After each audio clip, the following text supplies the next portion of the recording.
Breaking news ఢిల్లీలోని ఎర్రకోట దగ్గర జరిగిన భారీ పేలుడు ఘటనపై దర్యాప్తు ఏజెన్సీలు ఒక్కొక్క విషయాన్ని వెలుగులోకి తీసుకొస్తున్నాయి. దాడి ఘటనపై విచారణ జరిపే బాధ్యతను ఎన్ఐఏకు అప్పగించింది. పేలుడుకు ఉపయోగించిన పదార్థాలు, దాడి వెనుక ఉగ్ర కోణాలను అటు ఎన్ఐఏ అధికారులు పరిశీలిస్తున్నారు. మరోవైపు national security guard, forensic science ల్యాబొరేటరీల బృందాలు ఇప్పటికే సంఘటనా స్థలం నుంచి పలు ఆధారాలను సేకరించాయి. వాటిని ఎన్ఐఏ అధికారులు స్వాధీనం చేసుకుని సమగ్రంగా అటు దర్యాప్తు చేపట్టే అవకాశం ఉంది. ఇక ఢిల్లీ పేలుడు ఘటనపై కేంద్ర హోంమంత్రి అమిత్ షా నిన్న 2 అత్యున్నత స్థాయి సమీక్షా సమావేశాలు నిర్వహించారు. ఢిల్లీ పేలుడు వెనుక ఉన్న మూలాలపై చర్చించారు. ఫరీదాబాద్ లో పెద్ద ఎత్తున పేలుడు పదార్థాల స్వాధీనానికి కారు బ్లాస్ట్ కు సంబంధం ఉందా అనే అంశంపై కూడా చర్చ జరుగుతుంది. దర్యాప్తు బాధ్యతను కేంద్రం తనకు అప్పగించడంతో ఎన్ఐఏ పూర్తి స్థాయిలో రంగంలోకి దిగింది.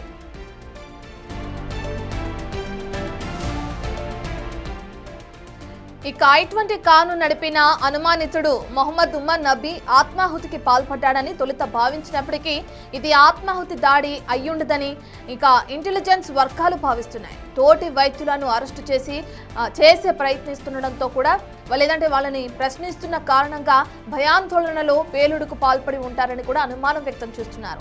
అందుకే సంపూర్ణంగా తయారు చేసిన బాంబు ముందుగానే పేలిపోయిందని, దాని ప్రభావం కూడా పరిమితంగా ఉందని ఇంటెలిజెన్స్ వర్గాలు అంచనా వేస్తున్నాయి.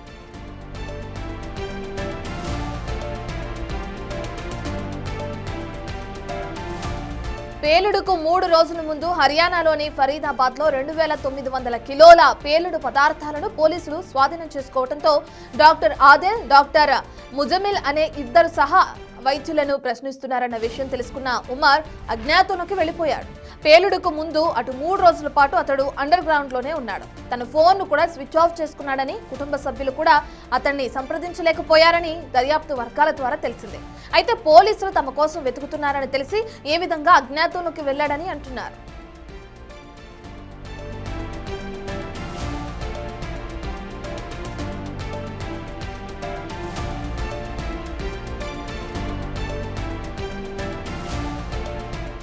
ఉమర్ సూసైడ్ బాంబర్ గా మారాడంటే జమ్మూ కాశ్మీర్లోని పుల్వామాలో ఉన్న కొయల్ గ్రామ ప్రజలు ఆశ్చర్యం వ్యక్తం చేస్తున్నారు. నమ్మలేకపోతున్నామని అంటున్నారు. పేలుడు జరిగిన రాత్రే కొయల్ గ్రామానికి వెళ్లిన పోలీసులు ఉమర్ ఇంటిని సోదా చేశారు. అతడి తల్లి, 2 సోదరులను అరెస్టు చేసి ప్రశ్నిస్తున్నారు. ఆత్మాహుతి దాడికి పాల్పడ్డ వ్యక్తి శరీర నమూనాలతో సరిపోల్చడానికి తల్లి DNA నమూనాలను సేకరించినట్లు తెలుస్తుంది. ఉమర్ తండ్రి DNA శాంపిల్స్ సేకరించారు. నిజానికి సోమవారమే ఉమర్ తండ్రిని కూడా అరెస్టు చేయాల్సింది.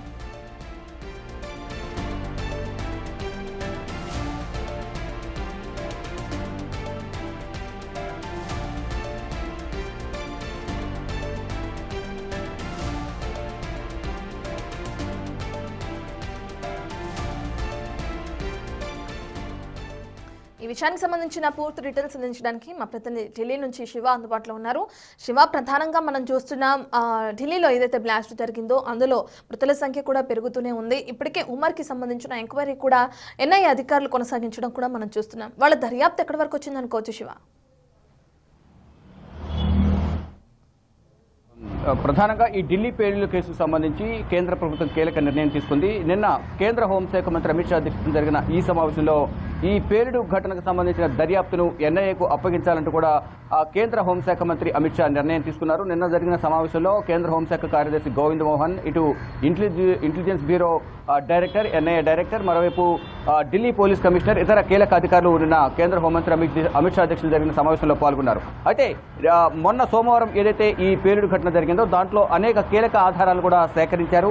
మరోవైపు ఉమర్ అహ్మద్ సంబంధించిన కీలక ఆధారాలు కూడా, అంటే ఢిల్లీకి ఎప్పుడు వచ్చాడు, ఫరీదాబాద్ నుంచి ఎన్ని గంటలకు కారు పార్కింగ్లో వెయిట్ చేశాడు, ఎవరి సూచనల కోసం అంతసేపు వెయిట్ చేయాల్సి వచ్చింది, ఎన్ని గంటలకు బయటకు వచ్చాడు, ఎప్పుడు అసలు జమ్మూ కాశ్మీర్ నుంచి ఫరీదాబాద్ నుంచి బహదూర్పూర్ మీదుగా 8వ తేదీన ఢిల్లీకి వచ్చినట్టుగా కూడా పోలీసు అధికారులు గుర్తించారు. వివిధ కోణాల్లో ఎన్ఐఏ అయితే లోతైన దర్యాప్తును కొనసాగిస్తుంది. దానిలో భాగంగానే ఈ ఉమర్ మొహమ్మద్కు సంబంధించిన కుటుంబ సభ్యులను కూడా వారి గ్రామానికి వెళ్లిన సందర్భంలో మీరు చెప్పినట్టుగా వారి కుటుంబ సభ్యులు కానీ ఆ గ్రామస్తులు కూడా తీవ్ర ఆశ్చర్యానికి లోనయ్యారు. ఈ ఆత్మహత్యకు దాడికి పాల్పడింది ఉమర్ మహమ్మద్ ఈ విధంగా వ్యవహరించారనే దానిపై కూడా అందరూ కూడా ఆశ్చర్యం వ్యక్తం చేస్తున్నారు. కానీ ఇక్కడ కారు ఆత్మహత్య దాడిలో ఉమర్ మహమ్మద్కు సంబంధించిన కుటుంబ సభ్యుల శాంపిల్స్ కూడా DNA శాంపిల్స్ కూడా సేకరించినట్లు కూడా తెలుస్తోంది. అంటే ఒకవైపు ఈ శవం ఉమర్ మహమ్మద్ కాదా, వారి కుటుంబ సభ్యులకు సంబంధించిన DNA కూడా సేకరించిన నేపథ్యంలో రెండు సరిపోల్చితే కనుక దర్యాప్తు మరింత వేగవంతం చేసేందుకు అవకాశం ఉంటుంది. కాబట్టి DNA టెస్ట్ శాంపిల్స్ కూడా సేకరించారు. DNA టెస్ట్ కూడా త్వరలోనే నిర్ధారణ అయ్యే అవకాశం అయితే కనిపిస్తుంది. FSL రిపోర్ట్ కూడా ఇతర కీలక ఆధారాల్లో కూడా ఈ FSL ఫోరెన్సిక్ నిపుణులు కూడా దీంట్లో నిమగ్నమై ఉన్నారు. మొత్తం వివిధ దర్యాప్తు సంస్థలను కూడా ఉమ్మడిగా దీన్ని దర్యాప్తు చేస్తున్నాయి. కానీ లోతైన దర్యాప్తు కోసం వేగవంతంగా ఈ దర్యాప్తు కొనసాగాలంటే కనుక నేషనల్ ఇన్వెస్టిగేషన్ ఏజెన్సీకి ఇవ్వాలనేది కూడా కేంద్ర ప్రభుత్వం భావించింది. దానిలో భాగంగానే నేషనల్ ఈ ఇన్వెస్టిగేషన్ టీంకు ఈ దర్యాప్తును అప్పగించారు. అయితే గతంలో కూడా ఏప్రిల్ 22వ తేదీన పెహల్గాంలోని బైసరణి వ్యాలీలో కాల్పుల ఘటన ఏదైతే జరిగిందో 26 మంది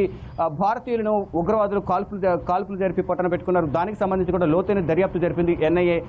వేగవంతంగా కూడా దర్యాప్తును కంప్లీట్ చేసింది. దాదాపు 2800 మంది స్థానికులను అక్కడ బైసరణి వ్యాలీ పార్కులో ఎవరైతే హోటల్స్ ఉన్నాయో అక్కడ హోటల్స్ నిర్వాహకులు కానీ, గుర్రాలకు సంబంధించిన నిర్వాహకులు కానీ, గుర్ర కాపురులు కానీ, మరోపు అక్కడున్న పరిసర ప్రాంతాల్లో ఉన్న ప్రజలందరినీ కూడా విచారించి వారందరి నుంచి కూడా కీలక సమాచారాన్ని సేకరించి ఆ ఉగ్రవాదులకు స్థానికులు సహకారం అందిస్తున్నారనేది కూడా వారు తెలుసుకున్నారు. దానిలో భాగంగా వారందరికీ కూడా కొన్ని సూచనలు చేశారు. ఉగ్రవాదులకు ఎవరు కూడా స్థానికులు సహకరించడం ద్వారా మరింత నష్టపోయే అవకాశం ఉంటుంది, మీరే నష్టపోతారంటూ కూడా వారందరికీ కూడా అర్థమయ్యే విధంగా చెప్పడం ద్వారా తర్వాత ఇటు స్థానికుల నుంచి కూడా కొంత కీలక సమాచారాన్ని కూడా సేకరించిన తర్వాత మొత్తం వివిధ ప్రాంతాల్లో కూడా NIA సోదాలు నిర్వహించి అక్కడ NIA దర్యాప్తులో భాగంగా పెహల్గాంలో కూడా కీలకంగా వ్యవహరించి దర్యాప్తును కంప్లీట్ చేసింది. ఎట్ ద సేమ్ టైం ఇప్పుడు కూడా ఈ జైషే మహమ్మద్కు సంబంధించిన ఉగ్రవాదుల లింకులు అనేవి ఇక్కడ కనిపిస్తూ ఉన్నాయి. దానిలో భాగంగానే ఇటు అందరూ కూడా దీంట్లో అరెస్ట్ అయిన వారందరూ కూడా డాక్టర్లే. అందులోనూ ఈ అల్ ఫల్హా హాస్పిటల్ ఏదైతుందో ఈ ఫరీదాబాద్లో హాస్పిటల్లో 40% మంది జమ్మూ కాశ్మీర్కి సంబంధించిన మెడికల్ విద్యార్థులు ఇక్కడ చదువుతున్నారు. దాంట్లో ఇప్పుడు అరెస్ట్ అయిన వారికి లింకప్ అయిన వారు కూడా చాలా మంది ఉన్నారు. దాదాపు 8 మంది అరెస్ట్ అయ్యారు. అంటే ముందుగా 6 అరెస్ట్ అయిన తర్వాత ఉమర్ మహమ్మద్కి సంబంధించిన కుటుంబ సభ్యులు వారి సోదరులు ఇద్దరు కూడా అదుపులో తీసుకుని విచారిస్తూ ఉన్నారు. వారితో కూడా ఈ ఉగ్రవాద లింకులు ఏమైనా ఉన్నాయా అనే కోణంలో కూడా NIA దర్యాప్తు చేస్తుంది. ఇటు జమ్మూ కాశ్మీర్ పోలీసులు యాంటీ టెర్రరిస్ట్ స్క్వాడ్ కూడా పలు ప్రాంతాల్లో సోదాలు నిర్వహిస్తుంది. దానిలో భాగంగా నిన్న లక్నోలో 5 ప్రాంతాల్లో anti terrorist squad Jammu Kashmir పోలీసులు కూడా సోదాలు నిర్వహించారు. అక్కడి నుంచి కూడా కొన్ని కీలక ఆధారాలు సేకరించినట్టు తెలుస్తుంది. అట్ ద సేమ్ టైం ఫరీదాబాద్లో ఏదైతే ముజ్మల్ అహ్మద్కు సంబంధించిన నివాసంలో 360 కేజీలకు సంబంధించిన అమోనియం నైట్రేట్ కానీ, మరోవైపు 2900 కేజీలకు సంబంధించిన పీరియడ్ పదార్థాలు కానీ, ఇతర రసాయన పదార్థాలు కానీ ఇవన్నీ స్వాధీనం చేసుకున్న ప్రాంతంలోనే సెక్టర్ 56లో నిన్న ఒక 55 కేజీల పీరియడ్ పదార్థాలను anti terrorist squad Jammu Kashmir పోలీసులు గుర్తించారు. అక్కడ ఆ పీరియడ్ పదార్థాలను కూడా స్వాధీనం చేసుకున్నారు. ఆ పీరియడ్ పదార్థాలు ఎవరు తీసుకొచ్చారు, అక్కడ ఎప్పటి నుంచి ఆ పీరియడ్ పదార్థాలు ఉంటున్నాయని కూడా దర్యాప్తు కొనసాగిస్తున్నారు. మరోవైపు ఫరీదాబాద్లోని ఈ మెడికల్ కాలేజ్కి సంబంధించి కూడా ముజ్ముల్ మహమ్మద్ కానీ ఇటు ఉమర్ మహమ్మద్ ఆ కాలేజీలో పనిచేస్తున్నారు. ఇటు ముజ్ముల్ మహమ్మద్కు ఇటు ఒక లేడీ డాక్టర్ కూడా ఉత్తరప్రదేశ్ చెందిన లేడీ డాక్టర్ కూడా సహకరిస్తున్నారు. ఈ పీరియడ్ పదార్థాలు అక్రమంగా తరలిస్తున్న వాహనం కూడా ఆ లేడీ డాక్టర్ని కూడా అదుపులో తీసుకుని విచారిస్తున్నారు. అంటే women wing Jaish Mohammed women wing ను డెవలప్ చేసేందుకు ఆ లేడీ డాక్టర్ను ఎంచుకున్నట్లు కూడా తెలుస్తుంది. ఇలా వివిధ కోణాల్లో దర్యాప్తు అయితే కొనసాగుతుంది. మరోవైపు ఈ దర్యాప్తులో భాగంగా NIA అనేక మందిని విచారిస్తోంది. ఎవరైతే దీంట్లో అరెస్ట్ అయ్యారో వారికి సంబంధించిన కుటుంబ సభ్యులను, వారి బంధువులను, ఫ్రెండ్స్ను, అంతకుముందు వారికి ఎవరెవరితో ఫోన్లో మాట్లాడారు ఈ కాంటాక్ట్స్ అని కూడా వెలికి తీసి ఈ లోతైన దర్యాప్తు చేసి వీలైనంత త్వరగా కూడా దర్యాప్తును కంప్లీట్ చేసి కేంద్ర ప్రభుత్వానికి ఢిల్లీ పేలుడు ఘటనపై నివేదిక సమర్పించనుంది. ఇంకా ఈ ATS యాంటీ టెర్రరిస్ట్ స్క్వాడ్ అలాగే జమ్మూ కాశ్మీర్ పోలీసులు UP, లక్నో, ఢిల్లీ పరిసర ప్రాంతాల్లో ఇంకా సోదాలు నిర్వహిస్తూ ఉన్నారు. Right, thank you Shiva.